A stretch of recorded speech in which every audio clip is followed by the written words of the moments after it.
Good morning friends.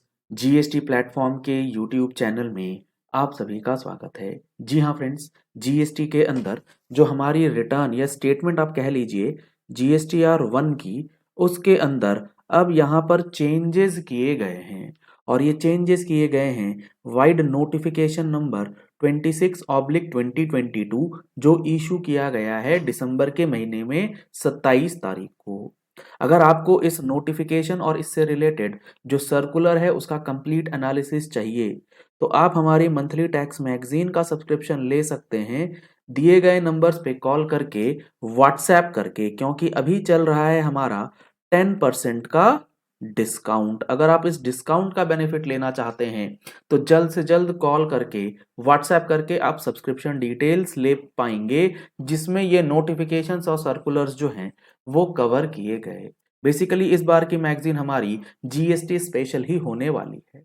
अब यहाँ आप देखेंगे अगर तो जीएसटीआर 1 के अंदर जो चीजें बदली गई हैं वो काफी इंपॉर्टेंट है। इसके अंदर नए टेबल्स इंसर्ट किए गए हैं और कुछ टेबल्स में नए सब टेबल्स जो है वो ऐड किया गया है।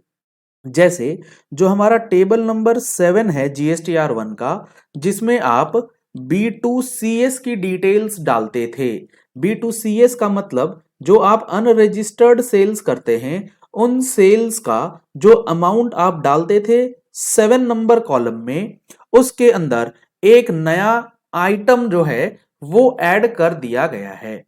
वो आप देखेंगे तो 7A के अंदर इंट्रास्टेट सप्लाईज के नाम से जो दिखाया गया है, इसमें consolidated rate wise outward supplies, आपको यहां पर कॉन्सोलिडेटेड आउटवर्ड सप्लाईज जो है वो डालनी है। जैसे 5% का, 12%, 18% एज एप्लीकेबल रेट्स जो हैं आपको टेबल 7A के अंदर डालनी है, including supplies made through e commerce operator attracting TCS. यहां पर जो आप फिगर डालेंगे वो फिगर आपके द्वारा ई कॉमर्स प्लेटफॉर्म ऑपरेटर के प्लेटफॉर्म को यूज करके किए गए सप्लाई के साथ करना पड़ेगा। जो हमारा टेबल 7 कैपिटल बी है वो किस चीज की बात करता है? वो बात करता है interstate supplies where invoice value is up to rupees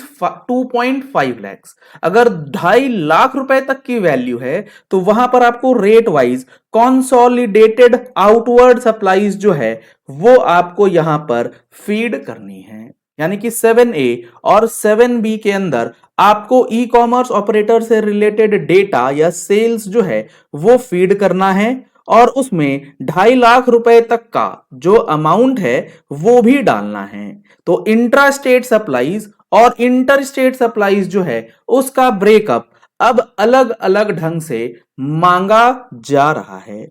ये चेंज हुआ है आपके टेबल नंबर 7 के अंदर। अब जो नए टेबल्स को इंसर्ट किया गया है उसमें सबसे पहला टेबल है टेबल नंबर 14। टेबल नंबर 14 किस चीज की बात कर रहा है?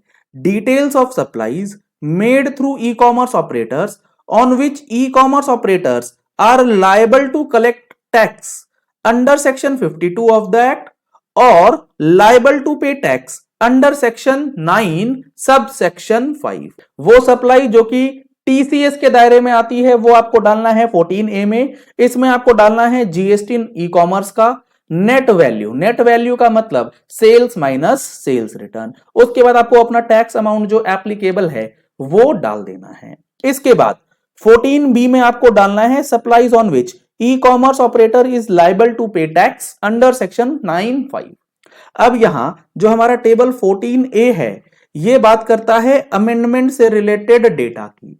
जो टेबल नंबर 14 में आपने फिगर्स डाला उसका जो अमेंडमेंट है वो टेबल नंबर 14A के अंदर जाएगा। सिमिलरली टेबल 15 एक इंसर्ट किया गया है जिसमें यह बताया गया है कि details of supplies made through e commerce operator on which e com operator is liable to pay tax. अब यहां 9(5) के लिए सेपरेट डेटा भी यहां मांग लिया गया है। आपने किसी रजिस्टर्ड को सप्लाई किया है थ्रू ई कॉमर्स ऑपरेटर तो वो डेटा डालना है, अगर अनरजिस्टर्ड को है तो वो डेटा डालना है। अगर आपका सप्लायर जो है वो खुद अनरजिस्टर्ड है लेकिन रिसिपिएंट रजिस्टर्ड है तो उसका जीएसटी नंबर डाला जाएगा।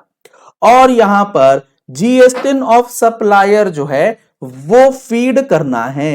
जीएसटी ऑफ सप्लायर यानी कि अपना सप्लायर जो है, आप माल बेचते हैं तो ई कॉमर्स ऑपरेटर आपका जीएसटी नंबर डालेगा। ई कॉमर्स ऑपरेटर जिसको आपने माल बेचा है रजिस्टर्ड होने के सिचुएशन में उसका जीएसटी नंबर डालेगा।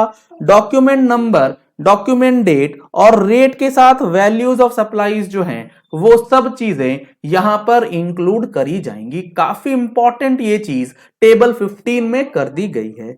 चलिए इस वीडियो को यही एंड करते हैं। आशा करते हैं आपको ये पॉइंट अब क्लियर हो गया होगा कि जीएसटी के अंदर जो R1 रिटर्न है उसमें कौन सा फिगर किस तरीके से नए वाले फॉर्मेट में जाएगा। Thank you and have a nice day.